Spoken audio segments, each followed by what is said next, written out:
Queridos, quero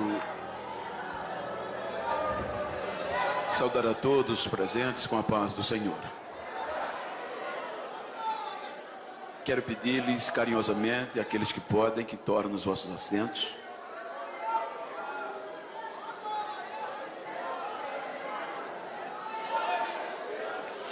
Enquanto quero externar a minha gratidão a Deus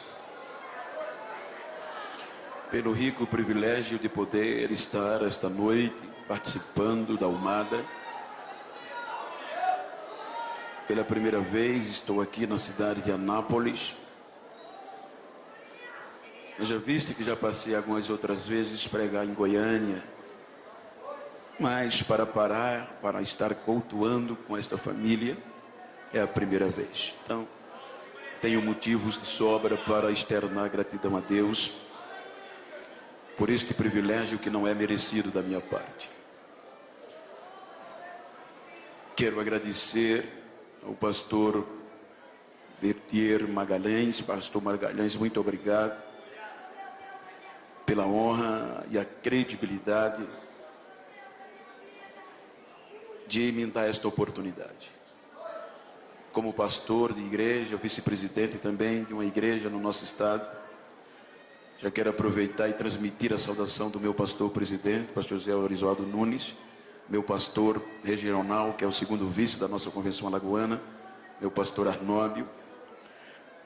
E como eu vinha dizendo, como vice-presidente daquele campo, eu sei que não é fácil nos dias que vivemos ter a coragem que o Senhor teve de acreditar a tribuna desta igreja a quem o Senhor nunca viu. Então isso eleva mais o grau de gratidão a mim pelo Senhor. Sua família, pastor Osmar, vice-presidente desta igreja, toda esta diretoria que compõe honradamente esta igreja, e a estes homens que compõem este honrado ministério coeso, que eu não tenho ousadia e nem terei de chamá-los de companheiros, porque eu não estou à vossa altura, mas reverenciando-os, quero chamá-los de amigos, agradecendo a cada um e a todos. Registrando os meus agradecimentos ao pastor Santana, com todos aqueles que o ladeiam na coordenação da Almada, e a todos os componentes.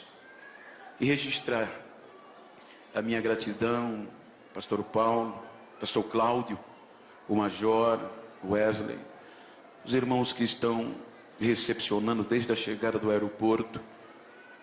Que Deus recompense as vós, irmãos. Queridos, alegria enorme ver o meu amigo íntimo, posso até dizer assim, Cleito Queiroz, sua irmã. A gente sempre tem se encontrado neste Brasil, e ele é um presente de Deus para a minha vida. Como estou em um congresso de jovens, eu quero ler um texto por demais conhecido, mas quero conciliar o tema tão bem sugestivo, que a palavra vem de despertamento, e eu quero ler um texto que está no livro dos Juízes. É um texto conhecido de cor salteado, através das mensagens, dos louvores, mas é a mensagem que está no meu coração, e por certo, tem vidas que precisam ouvir nesta noite. Juízes capítulo 16, versículo 21 e 22, o texto está escrito, 16 do livro dos Juízes, capítulo 16, versículo 21, diz: Então os filisteus pegaram nele, arrancaram-lhe os olhos e fizeram-no descer a Gaza. Amarraram-o com 2 cadeias de bronze e ordenaram ele a girar o moinho. Versículo 22, mas o cabelo da sua cabeça começou a crescer de novo, logo depois que foi rapado. Soberano Deus e eterno Pai, quero te louvar e te agradecer por este momento. Toma o meu pulmão, a minha garganta, e que a palavra que sair da minha boca edifique vidas debaixo da unção do teu Espírito. Em nome de Jesus.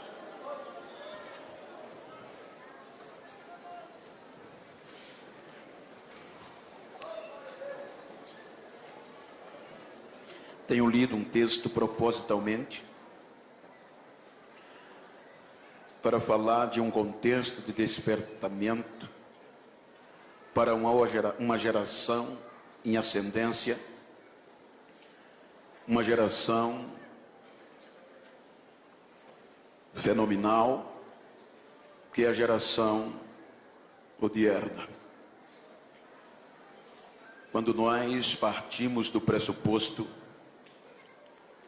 das vantagens e das desvantagens em comparação às gerações, nenhuma outra geração viveu o que nós estamos vivendo. A Bíblia nos mostra a oportunidade que nós temos de evoluir cada dia mais. Só para os irmãos ter uma pálida ideia, esta geração é uma geração bombardeada para desistir. É uma geração que teria, dentro das probabilidades humanas, 1001 motivos para não estar presente neste congresso, haja vista que as ofertas são muitas. Há uma preocupação quase que generalizada por parte de alguns pesquisadores, psicanalistas, psicólogos, sociólogos, acerca desta geração. Quando nós observamos há pensamentos, há descobertas em que os próprios pesquisadores, homens conhecidos em todo o planeta, ateus, homens céticos, que abordam uma preocupação devastadora. Haja vista que, segundo o psicanalista Marco Polo, e obviamente em um dos seus conceitos, ele apresenta algo assustador, à vista que uma criança, segundo ele, como um grande pesquisador, quando ela atinge 7 anos de idade, ela hoje, na geração que vivemos, ela consegue ter mais informação no cérebro do que os imperadores de Roma durante o seu período. Ele aborda que quando uma criança chega a atingir 9 anos de idade, o grau de informação que ela recebe supera as informações de Sócrates e Platão. A preocupação é que esta geração, em meio a tantas informações, não está conseguindo gerir ideias produtivas e criativas. Há uma preocupação porque estes homens, cujo eu citei no passado, de uma geração, de um passado, ele usufruía de tantas poucas informações, e as ideias eram mais criativas do que a geração de hoje. Queira, quer não, nós vivemos em meio desta avalanche de tecnologia, e não é ruim, é muito bom. E eu quero simplesmente tomar esse contexto para advertir-nos da probabilidade que nós temos de ser melhor e fazer mais do que quem já passou.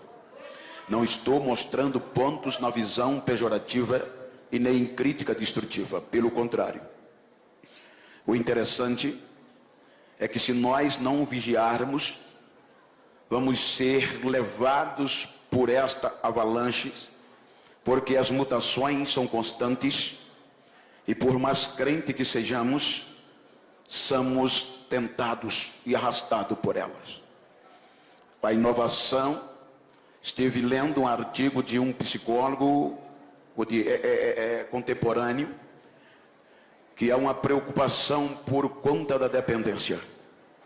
Achei interessante quando eu li a Cleito, que aquele psicólogo abordava que é mais fácil, é menos doloroso você tirar de um adolescente o lanche da tarde ou o café da noite, do que tirar dele a rede social.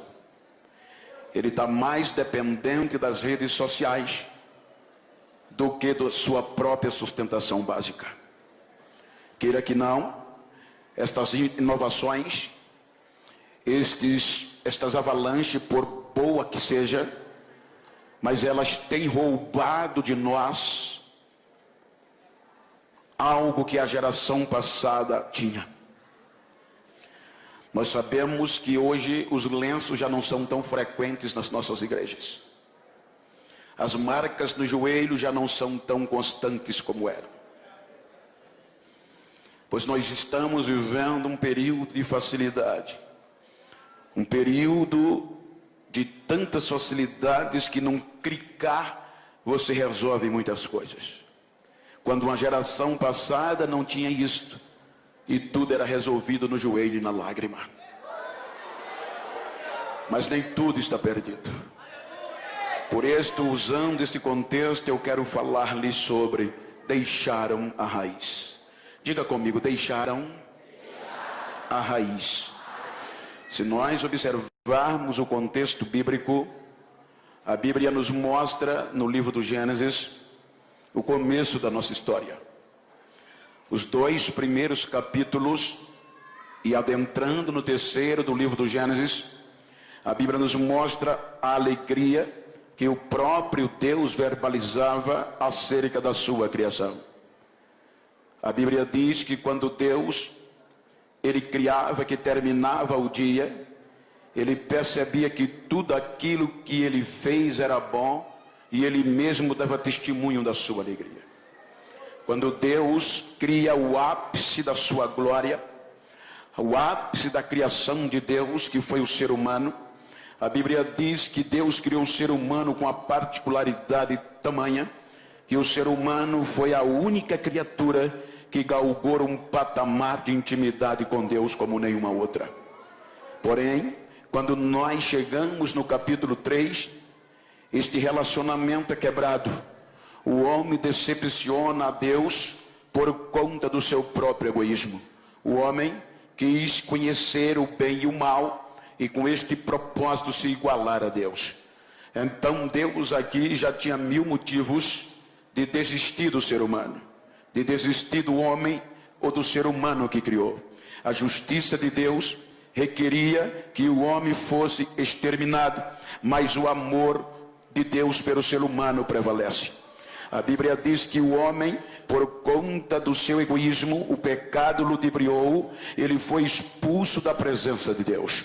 Aquele homem que dialogava com Deus todo o crepúsculo da tarde, agora aquele homem foi expulso da presença de Deus.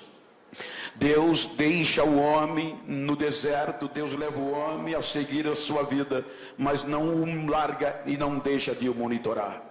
Quando nós vamos para o capítulo 6 do livro do Gênesis, a Bíblia mostra que Deus estava monitorando aquela geração, querendo reaver a intimidade. Então é quando Deus desce para ver qual a intenção da geração que era originária de Adão.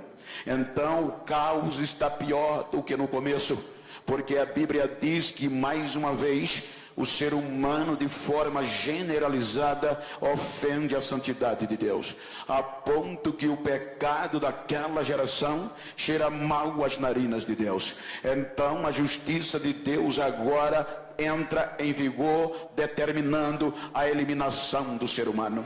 É aqui que o próprio Deus verbaliza, dizendo: eu me arrependo de haver feito o homem que criei. Pela primeira vez o universo estava ouvindo da boca do Criador a decepção causada pelo homem. Mas quando Deus disse, por causa do homem, eu também tirarei da face da terra tudo o que criei. Deus, a justiça, estava pronta a desistir do projeto do ser humano. Então, quando Deus está determinado a abrir mão, a exterminar o ser humano, então a Bíblia diz que no meio daquela geração deteriorada, um homem acha graça diante de Deus nas suas gerações. O interessante é que não foi Deus, Noé achar graça, ou seja, a palavra graça na sua etimologia é um favor imerecido. Então a graça no contexto normal é quando o amor de Deus cobre o defeito do ser humano. Então o amor de Deus mais uma vez cobre o ser humano, e Noé, sua família, 8 almas e um casal de cada animal no planeta é preservado da destruição da ira de Deus. Portanto, quando o dilúvio vem, estes 8 almas e um casal de cada animal são preservados. Quanto quando a gente chega no capítulo 8, então a Bíblia diz que Deus vem a Noé. Agora Deus vem quebrantando e quebrantado nas suas palavras. Deus chama Noé agora em um contexto lógico. Deus estava dando a oportunidade para o homem recomeçar. Quando o homem recomeçava, agora Deus faz com que o homem pise no planeta Terra mais uma vez, e Deus faz uma nova aliança com a geração de Noé. Nunca mais eu farei o que eu acabei de fazer, nunca mais eu destruirei com água o mundo nem o homem. Então Deus faz uma aliança com o sinal no céu. Quando nós vamos para o capítulo 11, esta geração agora provinda de um contexto lógico de Noé, de um recomeço, mais uma vez decepciona a Deus, porque a Bíblia diz que esta geração no capítulo 11 se entrou mais uma vez no egoísmo e quis se livrar de Deus. A Bíblia diz que a terra gozava de um só idioma quando tiveram esta péssima ideia: criaremos uma torre cujo cume chega às nuvens do céu. Porventura Deus queira desistir e destruir a terra com água, nós temos como nos livrar dele. Então é quando Deus vem, observa, e agora Deus espalha aquela geração, e aí vem as diversidades de idiomas que hoje nós estamos vivendo. Quando nós chegamos no capítulo 12 do livro do Gênesis, o negócio fica melhor, porque agora Deus faz algo inusitado desde a criação do homem. A Bíblia diz que Deus resolve criar um projeto de resgate, o maior projeto de resgate da intimidade entre ele e o homem, mais uma vez. Pela primeira vez desde a queda do Gênesis, do capítulo 1 no capítulo 12. Era a primeira vez que Deus estava entrando em uma terra idólatra dentro desta geração, para mais uma vez depositar crédito ao ser humano. A Bíblia diz que Deus vai lá na terra onde o povo era idólatra. A família de Abraão também era idólatra, adorando o sol, a lua como um Deus que os protegia. Então Deus vai lá e faz uma proposta a um homem chamado Abraão: sai da tua terra, do meio da tua parentela, e vai para uma terra que eu te mostrarei. O maior projeto missionário na visão transcultural do Antigo Testamento.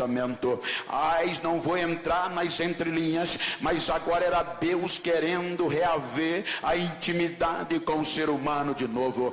Então na geração de Abraão, aí você vai encontrar que pela primeira vez desde a queda do homem, Deus pôde falar com o ser humano abertamente. Aí Deus volta a dizer: Abraão é meu amigo. Agora mais uma vez o homem é chamado amigo de Deus na geração de Abraão. Abraão resgatou a intimidade pessoal entre o homem e Deus, em um contexto literal, mas não no contexto espiritual, porque ele era simplesmente o começo de um projeto e um berço espiritual que culminou em Jesus Cristo. Quando nós passamos a geração de Adão, aí deparamos-nos com uma nova geração, a geração conhecida como a geração de Isaac. A geração de Isaac, ela andou nos passos do próprio pai, ele conservou o que o pai ensinou. Quando nós passamos da geração de Isaac,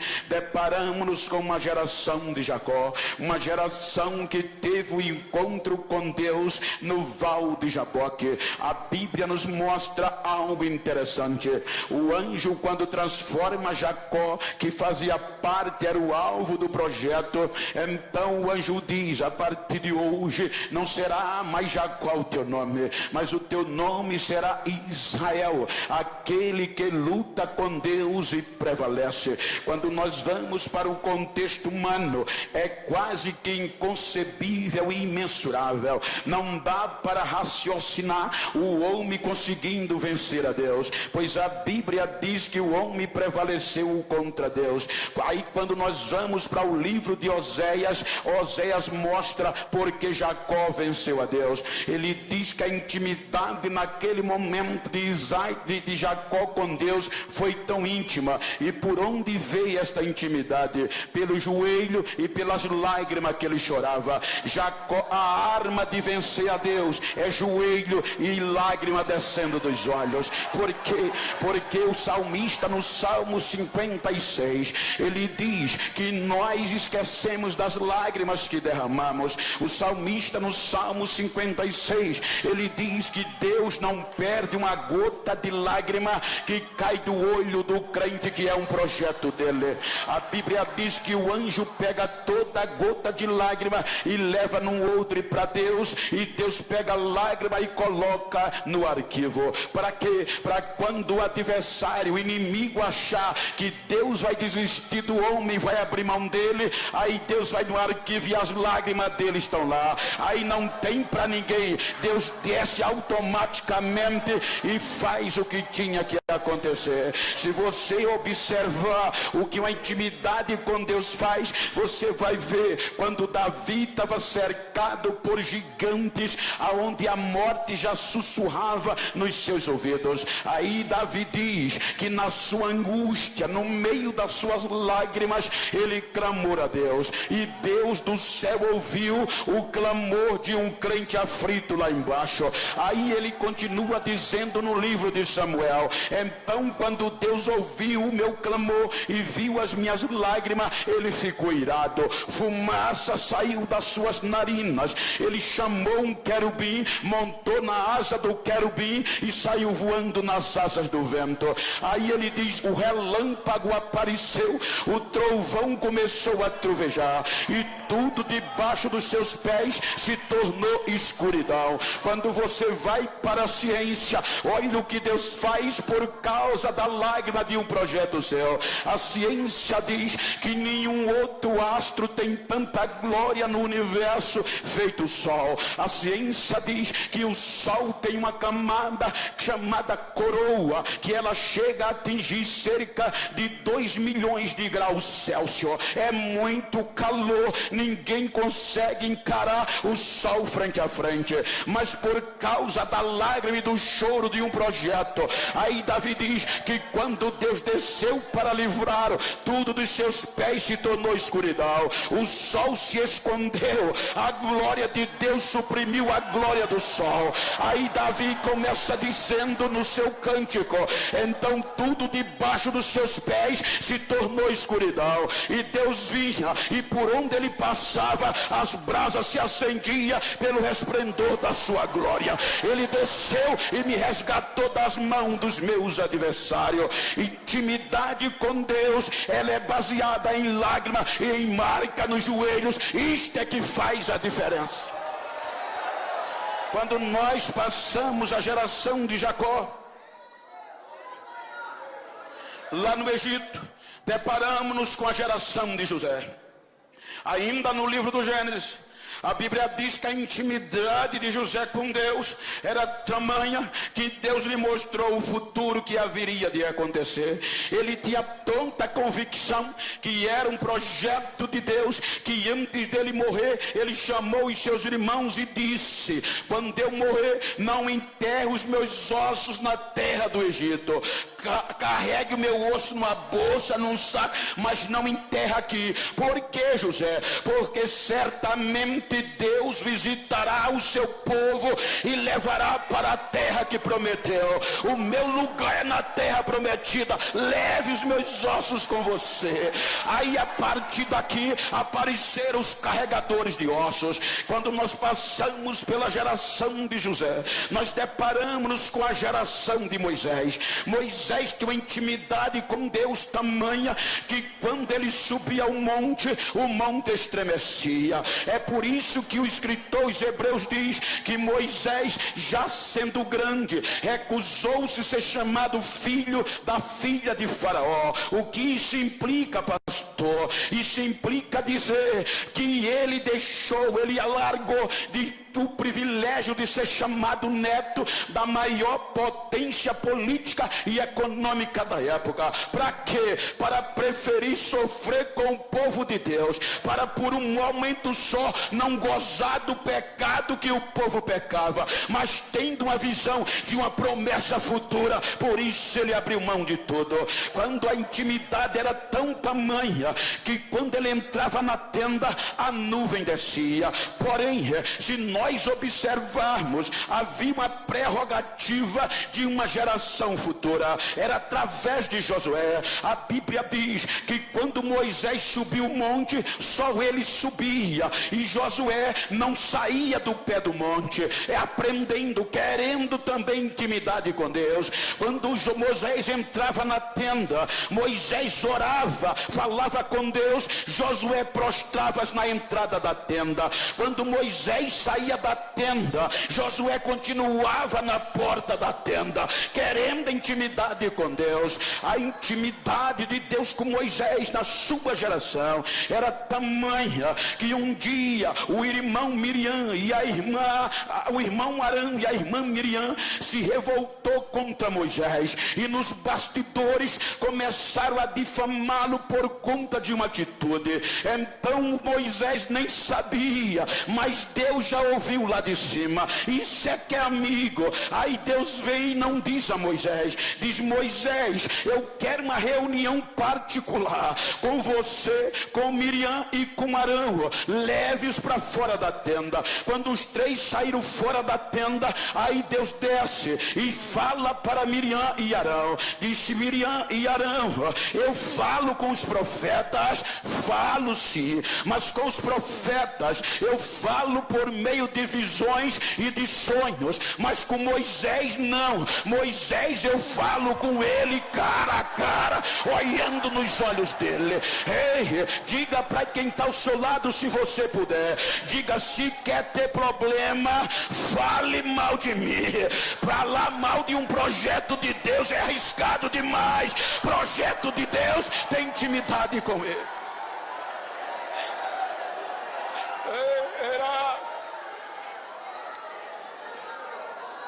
Quando nós passamos a geração de Moisés, passamos pelo livro do Êxodo, passamos por Número, Levítico, chegamos em Deuteronômio. Aí em Deuteronômio há registro que Moisés subiu o Monte Pisga e morreu. Só Deus sabia da morte de Moisés. No arraial ninguém sabia. Moisés de lá mesmo partiu para a glória. Até o corpo Deus resolveu dar um jeitinho e não deixar exposto. Então agora houve crise, houve silêncio. Com quem é que Deus desce sem ninguém saber? Aí Deus vai lá no arraial e chama Josué e diz: Josué, esforça e tem bom ânimo, meu servo Moisés é morto, e agora sou eu e você que vai colocar o povo na terra prometida. O meu negócio agora é com você, Josué. A geração de Josué guardou a intimidade. Veja que foi através de Josué que Deus colocou o povo na terra prometida. Aí a gente chega no livro de Juízes, capítulo 2, a Bíblia diz que Josué distribui a terra e morre, no versículo 8 por aí. Quando a gente vai mais adiante, a Bíblia diz que os anciões, aqueles que ladeavam Moisés, também morreram. Aí vem o versículo 10. O versículo 10 diz que levantou uma nova geração que não conhecia Deus e não tinha intimidade com os seus milagres. Uma geração que levantou-se levada pela modernidade da época, pelo egoísmo da época. Uma geração que não sabia o que era milagre e não sabia o que era lágrima no olho. Uma geração que não tinha marca no joelho. Uma geração que andava na base da razão, segundo o seu entendimento. Uma geração que perdeu a sensibilidade com Deus. Então é aqui que começa o drama, porque pela primeira vez este povo, projeto especial de Deus, é entregue à escravidão. Como lá no Egito foram 430 anos aproximadamente, a maioria deles foi de escravidão, mas agora era a primeira vez que o projeto de Deus estava sendo escravo dentro da terra da promessa. É inadmissível, pela primeira vez da história do povo de Deus, o povo estava sendo escravizado dentro da terra da promessa. Por 8 anos Deus entrega este povo na mão dos moradores da Mesopotâmia. Então o que é que acontece? Vai passando os anos, porque é inadmissível um crente ser oprimido dentro da igreja. Israel ser escrava no Egito até era concebível, mas agora escrava dentro da própria pátria, o povo, isso não dá para assimilar. 8 anos de escravidão. Aí esta geração resolveu voltar ao passado. Esta geração resolveu esquecer um pouco da razão e entrar pelo contexto da fé. Então a Bíblia diz que esta geração começa a chorar e bota o joelho no chão, coloca a cara no pó, e sabendo que Deus não resiste choro de crente.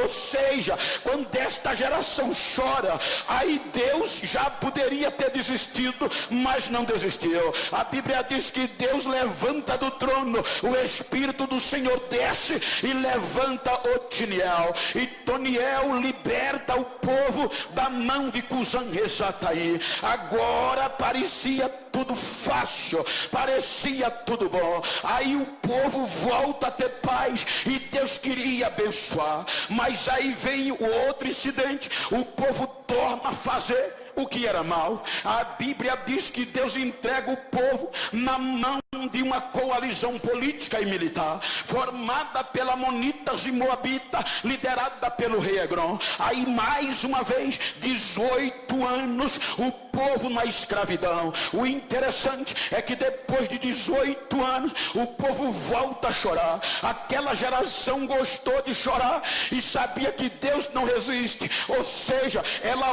ora. Deus poderia desistir, mas não desiste. Por quê, pastor? Porque a Bíblia diz que os nossos erros não alteram quem é Deus, os nossos defeitos não mudam quem é Deus, pois a Bíblia diz que mesmo o povo sendo infiel, Deus permanece fiel do mesmo jeito. Os nossos erros não mudam quem é Deus. O povo chora e Deus liberta.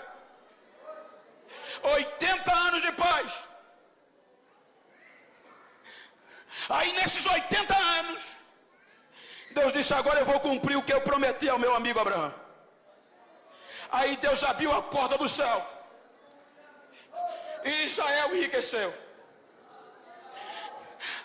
Débora começa a contar no capítulo 4, e a história diz que o campo começou a produzir, a pecuária produzia leite como nunca, o mel, que era mais e a única fonte de adoçante, jorrava da rocha, o campo florido, a chuva vinha. E para melhorar, A história diz, com base em Débora, que os ricos caravaneiros, mercadores, comerciantes, que produziam e esculpiam pedras preciosas, ouro, diamante, esmeralda, carregava os camelos lá em Avilar e pegava a estrada principal para comercializar. Só que quando eles chegavam em Israel, eles não conseguiam passar. Eles deixavam toda a pedra preciosa. E sabe o que era que eles trocavam? Por sal do Mar Morto e por folha de mato medicinal. Ou seja, nesses 80 anos, Deus faz isso. Ele faz o rico trocar ouro por sal para abençoar o crente. Ele faz o rico levar folha de mato para casa, até folha de jurubeba, até folha de piqui, e deixar ouro para mostrar que ele é Deus e não há como ele. Ele faz isso. O povo enriqueceu. A facilidade começou a aparecer. Para que orar? Se está tudo nos conformes. A Bíblia diz que o povo ficou rico. Os armazéns do ano seguinte tinha mais probabilidade, o prognóstico, o previsto, sempre o real superava a previsão. Para que orar? Aí o povo se esqueceu de Deus. Aí Deus entrega esse povo mais uma vez à escravidão. E agora Deus resolve entregar para doer. A Bíblia diz que Deus entrega o seu povo na mão de Jabim, rei de Canaã. Quem era Jabim? Por 20 anos, duramente. Era o homem que sabia por onde entrava a riqueza de Israel. Aí a Bíblia diz que Jabim sabia que os caravaneiros vinham pelo sul. Ele colocou brite no caminho do sul. Ele sabia que pelo norte entrava mais ouro. Ele fechou o caminho do norte. Ele sabia que pelo leste vinha pedra preciosa. Ele colocou soldado no caminho para os mercadores não passar. Ele sabia que do outro lado os 4 pontos cardeais ele fecha com brite de soldado. Aí é que por isso que Débora diz em Juízes: os viajantes vinham e não podiam passar, tomavam caminhos tortuosos e não chegavam nas aldeias de Israel. Aí com isso o povo foi empobrecendo mais uma vez, porque sem Deus não dá não, sem Deus não vale a pena. Aí agora Deus faz o povo chorar. Enquanto a crise assolava, o povo ficou tão pobre que não tinha escudo e não tinha lança. O que é que Deus faz? Cala. Só que Jabim era bom de guerra. O exército poderoso fechou tudo, vou minar, e minou, empobreceu o povo. Só que Jabim cometeu um erro estratégico de guerra. O que é que houve? A Bíblia diz que ele fechou todas as entradas, mas ele se esqueceu de fechar um circo de oração que funcionava debaixo de um pé de palmeira. Ele esqueceu de fechar o lugar de intimidade com Deus. A Bíblia diz que debaixo do pé de palmeira tinha uma mulher que não aceitava a crise. A lágrima rolava debaixo do pé de palmeira. Deus, vem Deus, vem Deus. E Deus desceu. Intimidade. Não tenho tempo e nem quero me estender. Você entra no capítulo 6. O povo volta a fazer o que era mal. E olhe que a Bíblia diz que o livramento que Deus deu foi grande das mãos de Jabim. Quando você chega no capítulo 6, o povo erra de novo. Por que eu estou dizendo isso?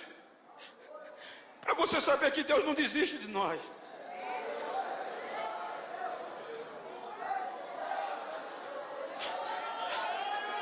Aí agora vinham os midianitas e amalequitas.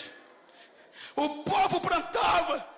Na época da colheita, eles chegavam e levavam tudo. 7 anos. Muitos desistiram. Cavaram buraco, esconderam. Fizeram caverna, colocaram.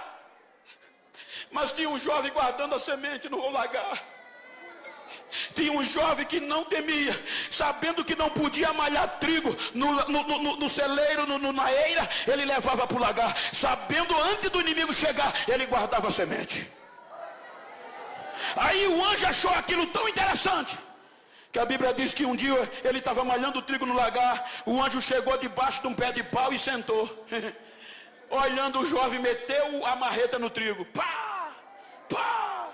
Aí o anjo disse: esse cara é macho. Se não for goiano, é alagoano. Esse é. Aí o anjo grita de lá: o Senhor é contigo, varão valoroso. Aí Gideão olha para trás e diz: ai, meu Senhor, se o Senhor é conosco, de onde nos sobrevém tão grande mal? Por quê? Onde estão os milagres que nossos pais nos contaram?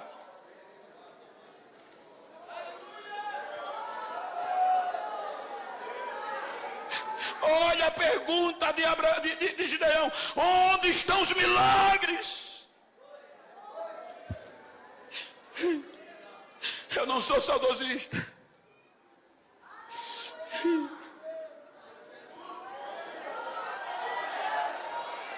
mas às vezes dá saudade do nosso tempo antigo, quando a gente não tinha WhatsApp, quando a gente não tinha Facebook, quando a gente não tinha tantos flashes nas nossas igrejas, quando a gente não tinha cantor famoso, quando a gente não tinha pregador famoso, quando a gente não precisava depositar cachê para ninguém vir pregar, que a palavra valia. Ai, mesmo sem cantor famoso, quando o hino da harpa aparecia, Jesus começava a batizar da galeria para o fim da igreja, o batismo caía. Aonde estão os milagres?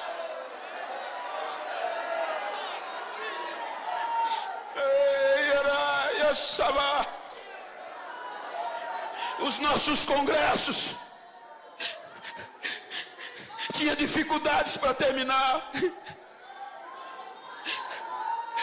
Quando o conjunto cantava, Jesus batizava, curava. Terminava os cultos e jovem era difícil controlar. Sacudidos pelo poder de Deus, desmaiado, correndo para lá e para cá dentro da igreja. Quem morria ressuscitava. Terminava o culto, o pastor dizia: como é que vai parar esse culto? Já é meia-noite, apaga as luzes. Quando apagava as luzes, era que o fogo pegava, o fogo caía e ninguém podia sair. Leva para casa como bota dentro do carro de mão, leva nas costas. A gente saía com os jovens dos carros de mão, dentro do carro de mão, falando em língua, profetizando, tendo visão, e os não crentes correndo atrás. Eu quero, eu quero, eu quero, eu quero. Era milagre em praça pública.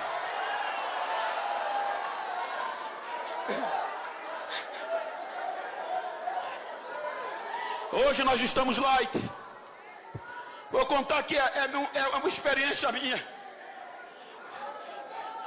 Hoje as mutações são tão constantes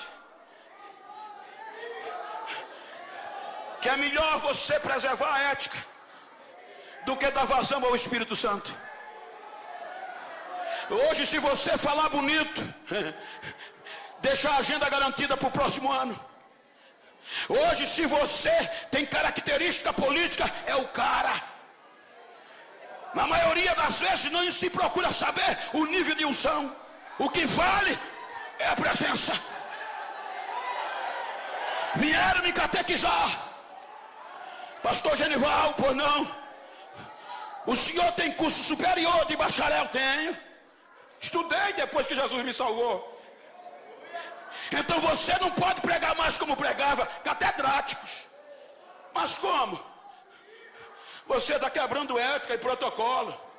Mas de que jeito? Você anda demais no púlpito, Bento.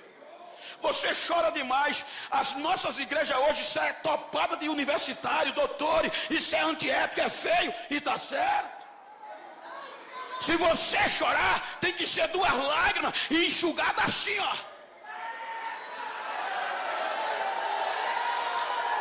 Esse negócio de falar línguas estranhas no microfone é feio.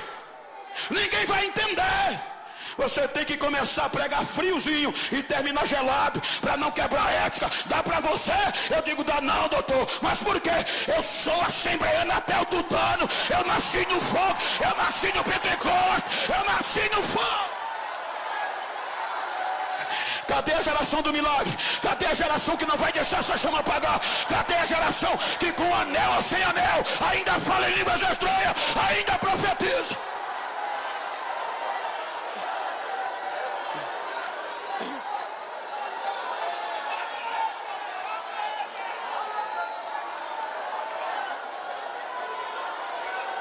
Cadê os milagres?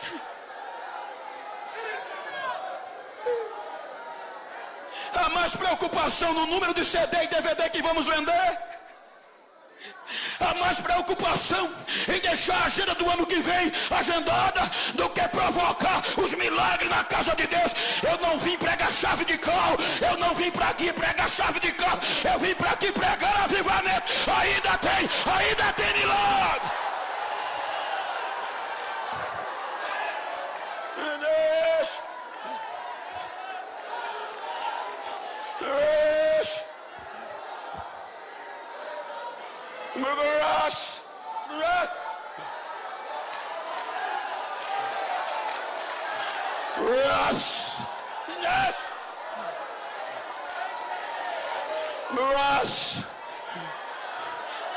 De graça baixa, daí vai me adasta. Elas proeste ploichouras, Miguel meigai ras, eriagaras ras rasgai, eriaia paregedal.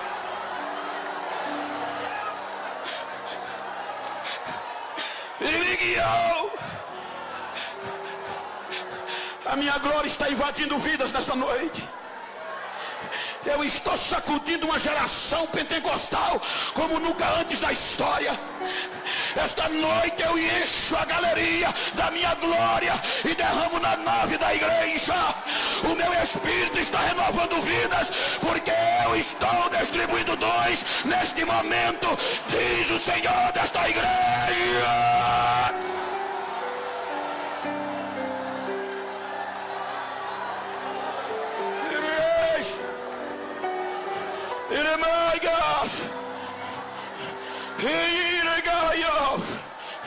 Para que saibam que a minha presença está no meio de vós, os meus pés estão palmilhando no meio de vós. Recebam a unção da minha glória, diz o Senhor agora.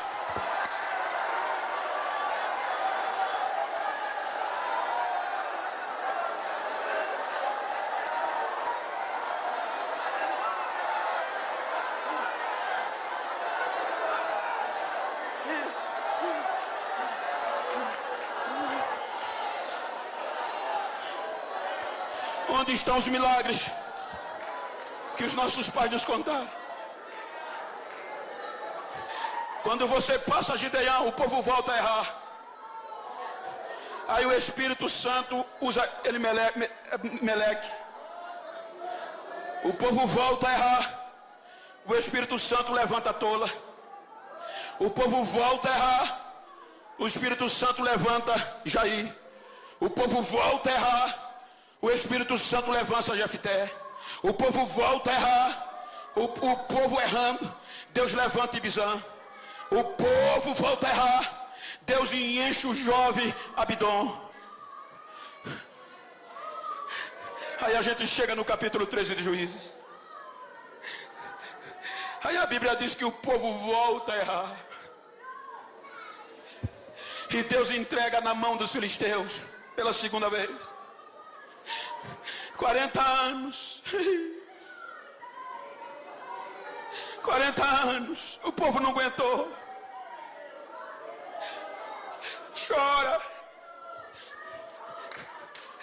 Aí agora Deus não desce para levantar ninguém. Agora Deus investe pesado. Ele vai usar as portas de emergência. Ele sempre tem uma porta de emergência. E as portas de emergência de Deus, geralmente ela vem do impossível, de onde ninguém vê, de onde ninguém acredita. Ana era estéril, veio Samuel, Jesus, e agora o povo é. Aí Deus agora resolve acreditar num útero falido. O anjo vai na tribo de Dan e diz à mulher de Manoá: eu sei que tu és estéril, o teu útero é falido, tu está vivendo no ápice do opróbrio, da vergonha, mas resolveu Deus usar o teu útero falido, e no teu útero vai nascer um menino. É um projeto de Deus, e ele vai livrar o povo de Deus das mãos dos filisteus.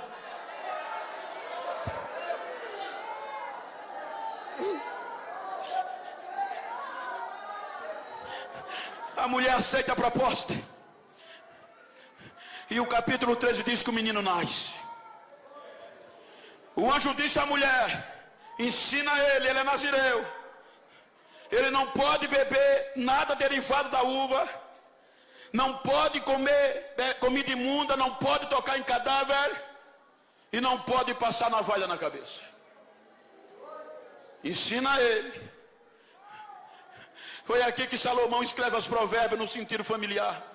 Ensina o menino no caminho que se deve andar, para quando ele crescer não se desviar. Veja que Salomão não diz que ensina o caminho, ele manda ensinar no caminho.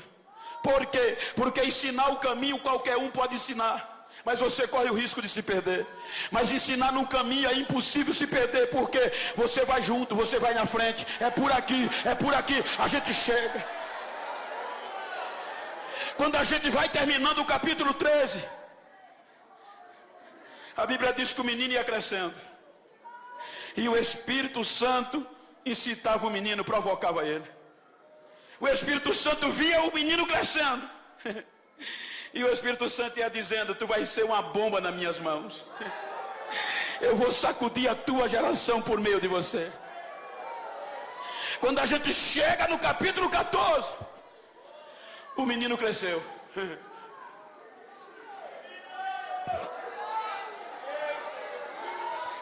O problema começa quando o menino cresce. É a onda hoje, né? Essa semana eu recebi um telefonema dos Estados Unidos da América, de uma agência de publicidade, querendo ser meus agenciadores nos Estados Unidos. Pastor, a gente é agenciador de muitos pregadores e cantores famosos, e será uma honra para a gente ter o senhor na nossa agência. Oh, meu filho, eu já tenho.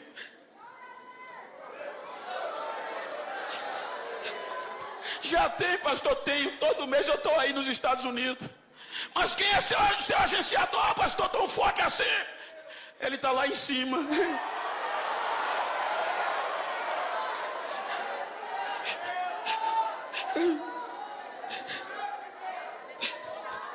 O menino cresceu. E quando o menino cresce, a onda é essa: entrei com os 2 pés, quebrei tudo. Quebra nada. Quem quebra é Deus, quem refaz é Deus. Outro dia eu fui pregar em um congresso, pastor, experiência para os jovens, que é na minha vida. Era cerca de 23, 25 mil pessoas. E como a mídia não estava ainda na alta, o pastor, como o senhor, nem por vídeo me conhecia, o coordenador que me convidou, quando eu fui subindo o degrau do ginásio, as pernas tremeram, porque só tinha catedrático da Itália, dos Estados Unidos, professores de Harvard, professores de muitas faculdades teológicas do Brasil e do mundo, e o congresso era muito grande. Aí quando eu fui subindo as escadas, o pastor olhou, aí olhou para o coordenador e disse: quem é aquele preto que vai subindo sem ordem? O coordenador disse: é o pregador da noite. Ele é de onde? De Maceió, Alagoas, nordestino. O pastor disse: pode vir alguma coisa boa do Nordeste? Em um culto desse, tu vai convidar um nordestino e tu escolheu mais um negro do beiço virado. Vai pregar aqui não. Levantou, foi onde eu estava, disse: Bento, eu não te conheço, nunca te vi, não vai dar para tu pregar hoje. Só tem catedrático, você não vai ficar com raiva não. Fico nada, pastor. Então ele virou as costas, fui me sentar. Deus não deixou ele sentar. Ele fez a volta. Chegou onde eu estava, olhou para mim e disse: eu vou te dar 10 a 15 minutos. Tu prega qualquer coisa aí, tá bom? Porque depois a gente grande vai pregar. Só para você não ficar triste, tá bom? Tá, pastor, não tem problema não. Peguei o microfone, já entrei com 220. Mas eu entrei pegando fogo, voando faísca. Quando deu 10 minutos, Jesus disse: agora é comigo. Aí Jesus começou a batizar no meio do povo. O povo começou a correr. Jesus começou a restaurar vidas. O altar pegou fogo. Os doutores quebraram a época. Olhava para cima, chorava e começava a gritar: a glória é dele, ele dá quem quer, a unção é dele, ele dá quem quer. O pastor chorava feito criança, olhava para mim e só tinha o direito de dizer: vai, negão, o dia é teu, vai, negão, vai, vai, vai, vai. É Deus que faz.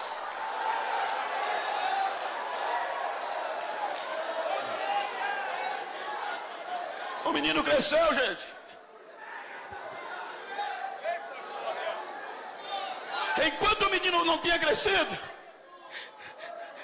a mamãe contornava: mamãe, por que fulano anda daquele jeito que eu não posso? Você é diferente, você é um projeto, meu filho. O menino cresceu e se apaixonou por uma mulher da Filisteia, na cidade de Tímina. Quando ele se apaixona pela moça, o pai não conseguiu contornar. O menino estava ficando famoso. Aí o pai e a mãe vai em Tímina acertar o casamento, o noivado. A Bíblia diz que quando eles vão passando na plantação de uva, aí o leão sai de dentro das uvas contra o menino, para desgraçar o projeto. Quando o leão vai atacando o menino, aí o Espírito Santo disse: agora eu te pego. Aí o Espírito Santo pegou Sansão, e Sansão rasgou o leão como se fosse um cabrito novo. Se escondeu debaixo do pé de uva. Acertou o noivado e volta para casa. Aí mais adiante o escritor diz: tornou ele a voltar e agora ele vai só. E quando ele vai só, ele se desvia do caminho. A Bíblia diz que ele foi olhar o corpo do cadáver. Está escrito, ele desviou do caminho. Ele foi olhar o que tinha acontecido com o cadáver do leão. Quando ele chegou lá, que viu o corpo coberto de favo de mel, ele esqueceu que não podia tocar em cadáver. Ele se agachou, pegou o mel, tocou no cadáver, comeu o mel, a mente doeu. Eu não posso fazer, mas ele fez.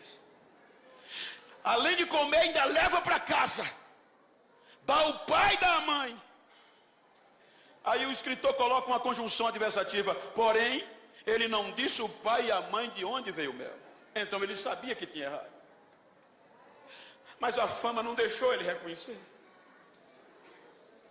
O menino estava pegando raposa, gente. Pegar uma, duas raposas é natural. Mas ele juntou 300 raposas. Só o Espírito Santo. Tocou fogo na cauda de tudinho e bagunçou a plantação dos filisteus.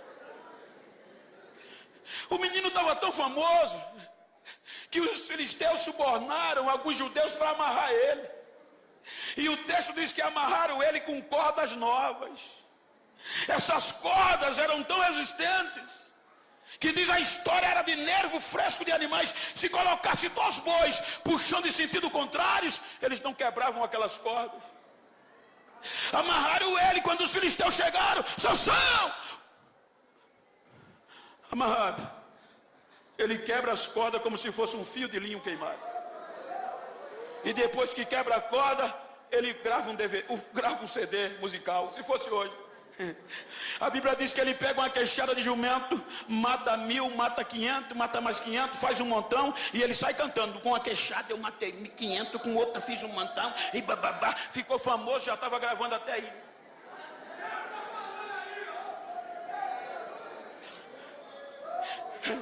O segundo incidente, a Bíblia diz que ele volta para Tímina e promove um banquete com os amigos. E no original diz que para oferecer um banquete tinha que beber junto com os amigos. Ele bebeu, ninguém viu. Ele bebeu fora da cidade, fora da igreja, em outra cidade. O bafo do vinho saiu. Volta para casa, pai disse: ô pastor, pregador famoso, tudo bem? Tudo. Ninguém sentiu mais, não tinha mais bafo. Mas lá em cima tem 2 olhos como chama de fogo. E muitas vezes Deus deixa a gente pensar que é alguma coisa. Vai, lá na curva eu te pego.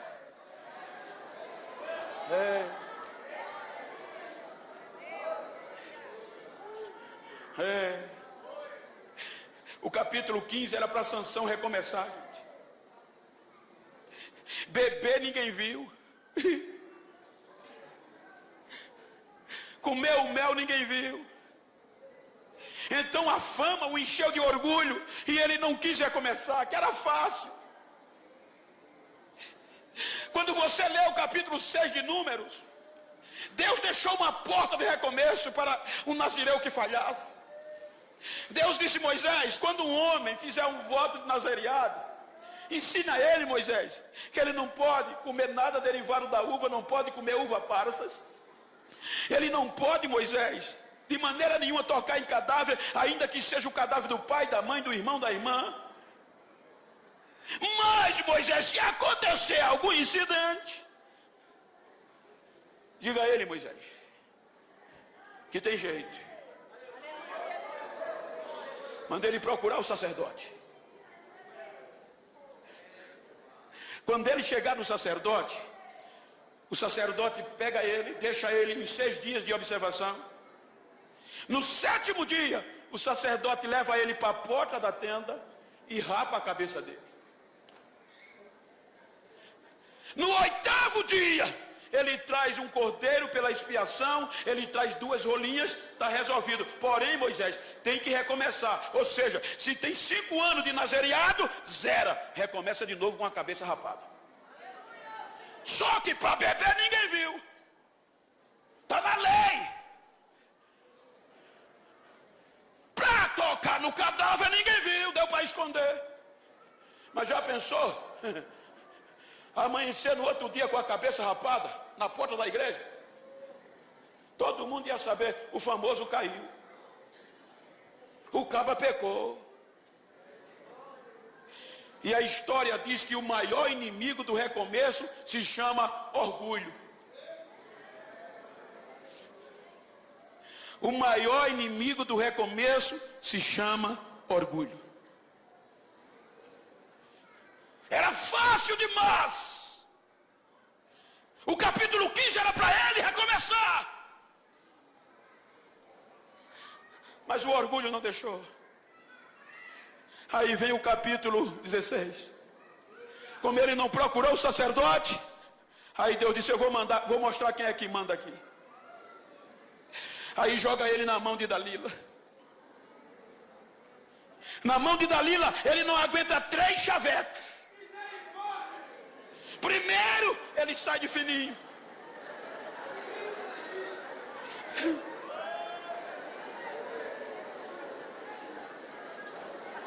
Segundo, ele sai de fininho, mas no terceiro ele não resiste. Nunca se passou navalha sobre a minha cabeça. Porque no dia que raparem a minha cabeça, eu serei igual a qualquer outro projeto. E dormiu. Aí Dalila aproveita, quando ele dorme, Dalila passa a máquina 0. Deixa lisinho. Sansão, já vem os filisteus. Isso é fácil, eu vou fazer como fiz das outras vezes. Quando levantou, o mais precioso não estava mais.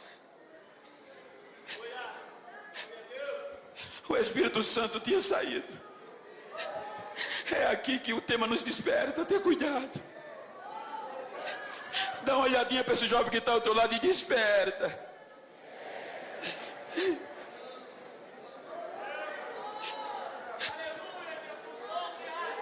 O Espírito Santo foi embora.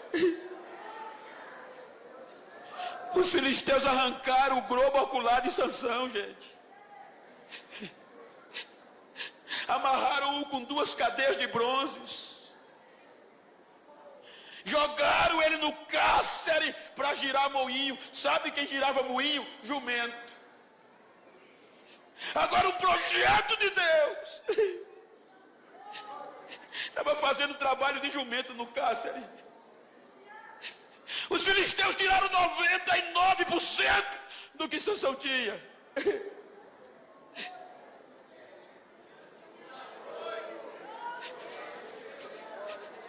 Mas Deus é incrível. Se você ler o versículo 22, você vai encontrar o que Deus mostrou para Dalila e os filisteus. Salvo engano, mas eu um dia li um artigo com contexto capilar que me dizia que o cabelo durante 30 dias ele cresce 2 centímetros, mas aqui está diferente. A Bíblia diz que era Dalila rapando o cabelo e logo depois o cabelo voltando a crescer. Era Deus dizendo para Dalila: você está pensando que eu vou desistir dele? Você está pensando que eu vou abandonar ele? Deus não abandona seus projetos. Me permita dizer que é a primeira vez que eu estou aqui. E se o senhor permitir, eu pedi para o tecladista me ajudar. Quantas vezes eu não quis tirar minha vida? Por quê, pastor? Porque dizia: esse negro não vale o que come. Mas um dia chegou um jovem e disse: eu conheço alguém que não abandona você. Quem é? Jesus. Eu fui para a igreja depois de 3 meses evangelizado, sem acreditar. Jesus me aceitou. Com 15 dias me batizou com o Espírito Santo. Com 1 mês eu desci as águas. Com 1 ano eu liderava a mocidade lá no interiorzão, dentro do canavial. Com 1 ano e meio de crente, chegou um pregador num culto de domingo, eu sentado lá numa igrejinha pequena. Ele disse: fica de pé você, Genival. Quando eu fiquei, ele disse: você é um projeto de Deus. Deus te tirou do pó e vai fazer você andar no meio dos príncipes. O mundo vai ouvir falar o teu nome e o Brasil vai ser pequeno para você pregar. Só que era impossível na ótica humana, na lógica do homem. Pobre, dentro do canavial. Foi tão sério que com 3 dias depois, um grupo de obreiros foi me aconselhar. E com razão. Genival, você chegou na igreja agora. A gente já tem anos aqui. E para você não ficar triste, não acredita naquilo que ouviste do pregador, não.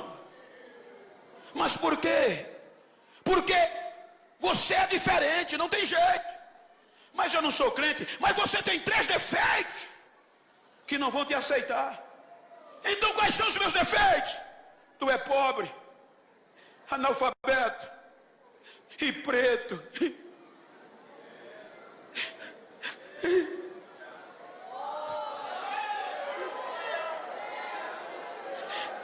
Eles atingiram as minhas substâncias neurotransmissoras. Eu peguei meus sonhos e disse: nunca mais eu entro numa igreja. A chave da congregação ficava na minha casa. No outro dia eu não aguentei, eu disse: eu vou orar meia hora. Eu costumava orar 8 horas por dia.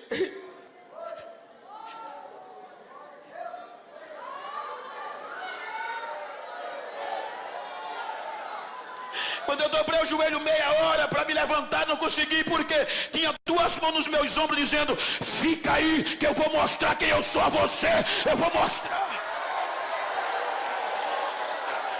4 horas da tarde eu saí do joelho. Quando vou para casa, nem cheguei em casa, um adolescente veio me dar a notícia: a tua menina Gisele saiu de casa às pressas passando mal. Vai para o posto de saúde, muito precário. Quando eu cheguei no posto de saúde, o médico disse: olha, eu fiz o que pude, entre. Quando eu cheguei lá, minha menina estava contorcida, a cabeça virada para o contrário, os pés, os ossos pareciam que tinham sido triturados. Ele disse: ela chegou em óbito, prepara o enterro, que naquela época não tinha funerário nem direitos funerários.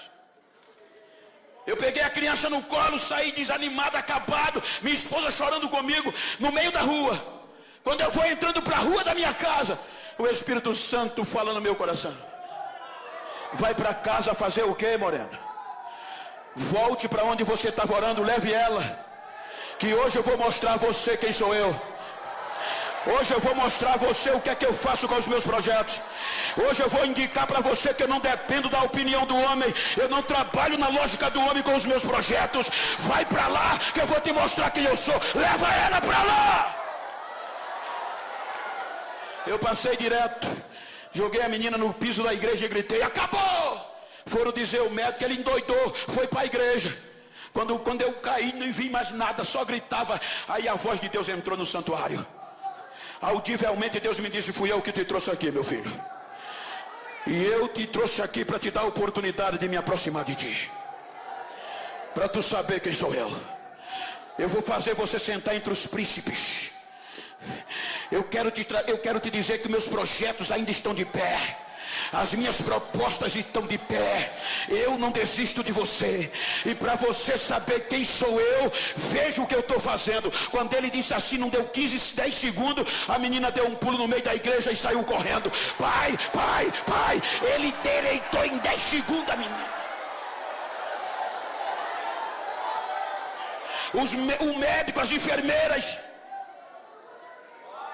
olhavam para mim sem acreditar e diziam: o que é que houve? Eu gritava: o Senhor disse que meus sonhos morreram, meu projeto, mas o Jesus dos crentes ainda é vivo. Ele faz como quer, ele usa quem quer, do jeito que quer.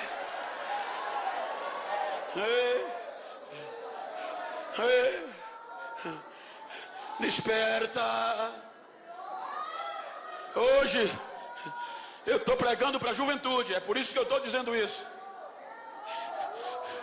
Hoje, se eu for atender os convites, eu não volto mais para casa. Hoje eu recebo cerca de 30 a 40 convites por dia.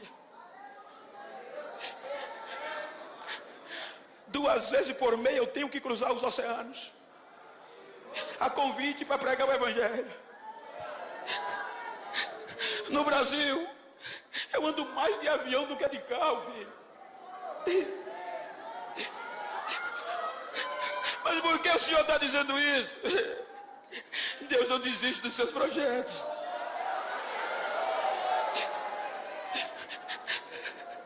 Hoje eu prego nos maiores trabalhos do Brasil e nas convenções e no mundo inteiro.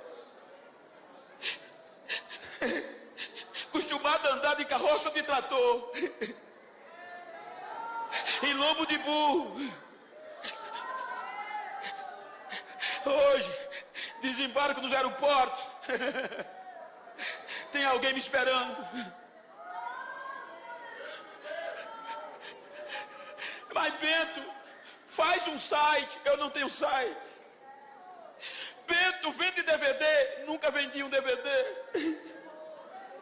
Usa cartões para o mundo te conhecer. Nunca usei cartões telefônicos. Só ando com a Bíblia e o óculos. E hoje esqueci do óculos no hotel. Mas como é que vão te conhecer, Genival? Sem site, sem Facebook, não importa. A minha Bíblia diz que os raios, antes de cair, eles vão perguntar a Deus aonde cai. A minha Bíblia diz que o vento, antes de soprar, se apresenta a Deus e diz: para que lado eu sopro hoje? Aí Deus deixa Deus soprar, deixa. Aí para lá, leva. Deus sopra.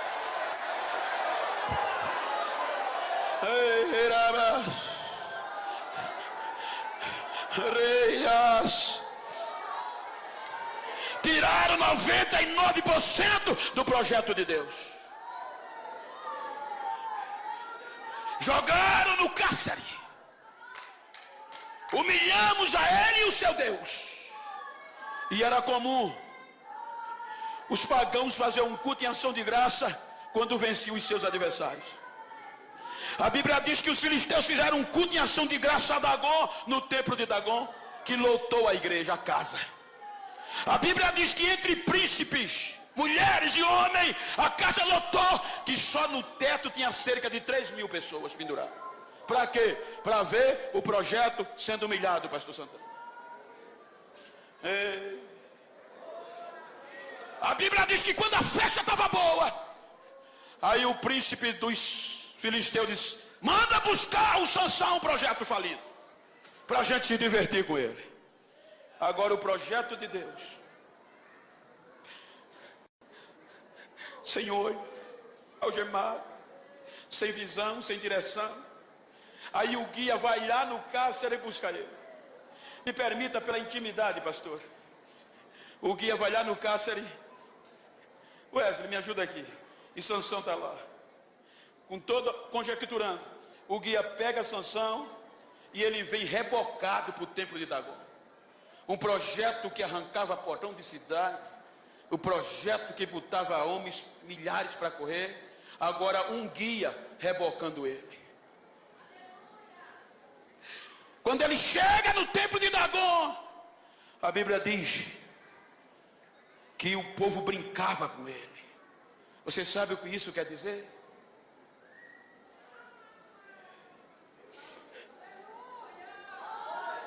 É porque na hora da crise os amigos geralmente vão embora.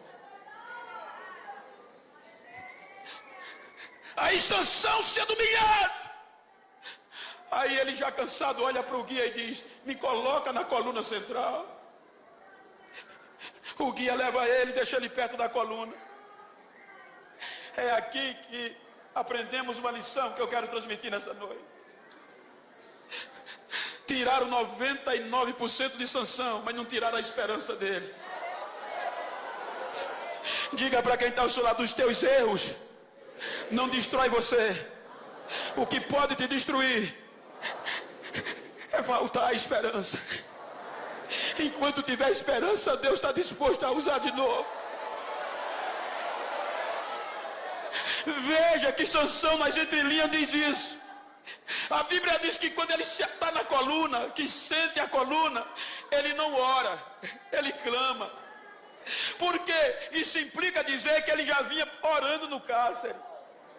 Porque a oração é um diálogo, com tempo de falar e de ouvir. Só que ele estava sem olhos, sem nada mais, na ótica humana, falido. Mas a esperança fazia ele orar, mas Deus não o respondia. Então quando ele chega perto da coluna, ele não ora, ele clama. E o clamor só entra quando a oração não é ouvida. Porque enquanto a oração é um diálogo, o clamor é você pegar o botão do volume, tocar no máximo e abrir a goela.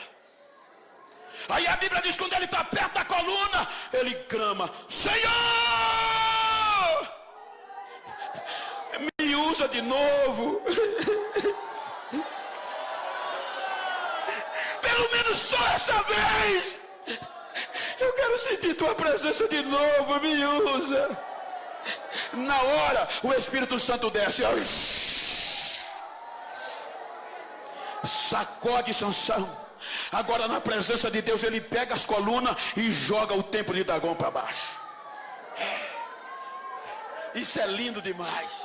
E o que é mais lindo, pastor? É se você ler do capítulo 13 ao capítulo 16, você vai encontrar cerca de 96 versículos. E nesses 96 versículos, você vai encontrar aproximadamente 20 dizendo as façanhas de Sansão. Sansão arrancou porta, Sansão tocou fogo, Sansão fez isso, Sansão bababá, Sansão bababá. Só a fama de Sansão. E Deus só usou a parte B do versículo do capítulo 16, o único versículo do penúltimo, para estar lá escrito: no último dia de Sansão, ele fez mais proeza do que em toda a sua vida. Ou seja, Deus não precisa muito tempo para distribuir, para devolver o que tomaram de você. Deus não precisa fazer rodeio para te encher de novo, para te sacudir de novo na terra. Fique em pé, por favor. Ei, ajuda aqui, ué. Se você pode, vira para esse crente que está do teu lado. Eu sou pastor de igreja. Eu não vim aqui emocionar você, eu vim pregar a palavra do jeito que ela é. Vira assim para ele, se for do mesmo sexo, a não ser que sejam parentes, íntimo, vira assim, olha para ele, frente a frente, olha para ela.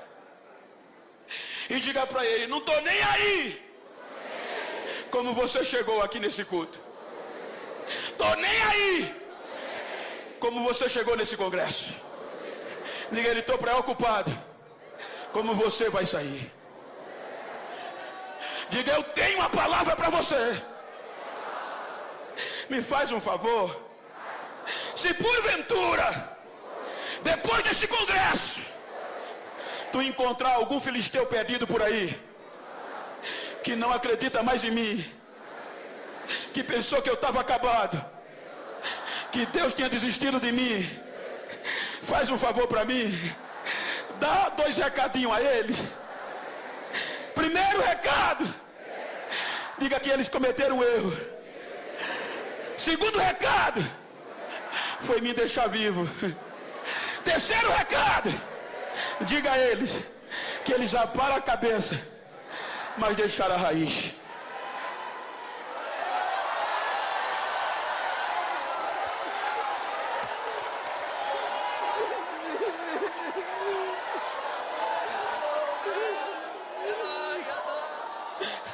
Enquanto tiver raiz, tem esperança. Os filisteus podem até tirar o cabelo, os filisteus podem arrancar até a farda, os filisteus tiram a credencial, os filisteus podem até criticar, defamar, eles cortam o cabelo porque o cabelo é para fora, mas a raiz é para dentro. Só quem mexe é Deus, só quem vai é Deus, só quem vai lá é Deus.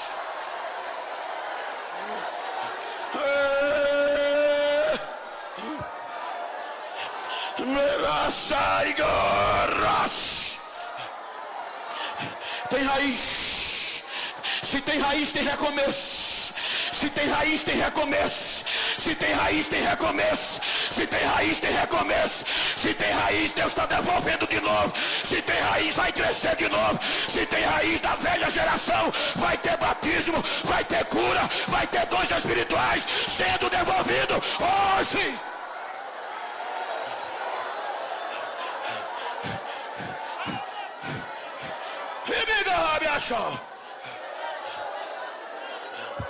Arraiga gachal.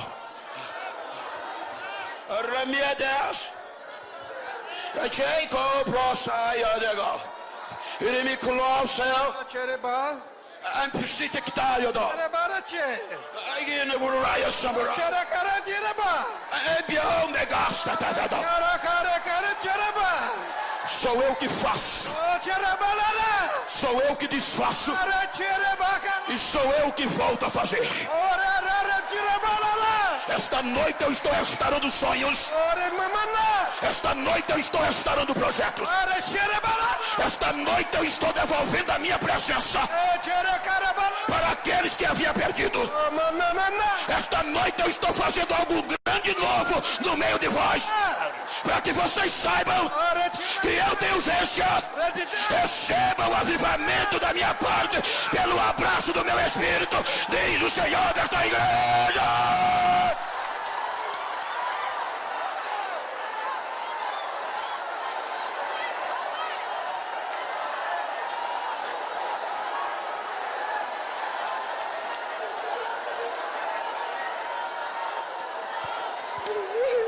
Pastor Margalhães, me perdoe, mas eu vou quebrar a ética.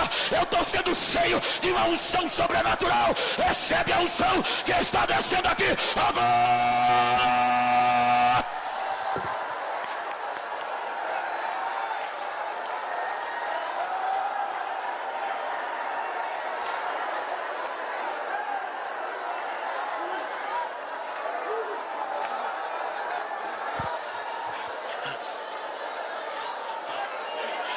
Abraça esse crente que está ao teu lado, se você pode. Eu não costumo fazer isso, eu sou pastor, mas eu estou sentindo há uma pedra de fogo queimando no meu interior. O Espírito Santo está me outorgando a transferir para vidas aqui nesta noite. Segura esse crente, abraça ela. Abraça ele, vai, mas segura mesmo. Profetiza para ele. Diga: Deus não desiste de nós. Diga para ele: Deus não desiste de nós. Diga: eu só vou te largar quando eu ouvir línguas estranhas. Eu só vou te largar quando eu ver o barulho do cabelo voltando a crescer. Eu só vou te largar quando haver recomeço.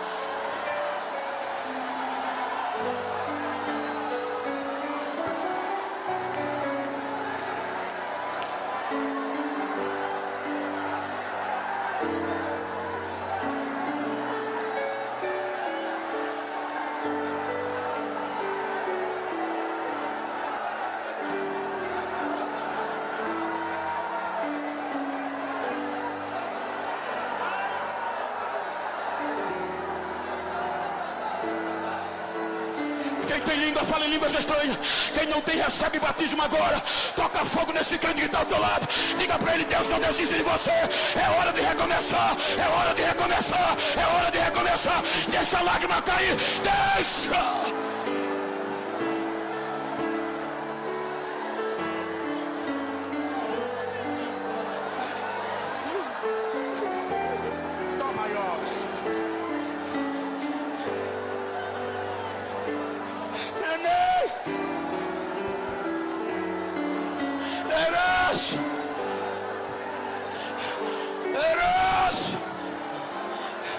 Eras.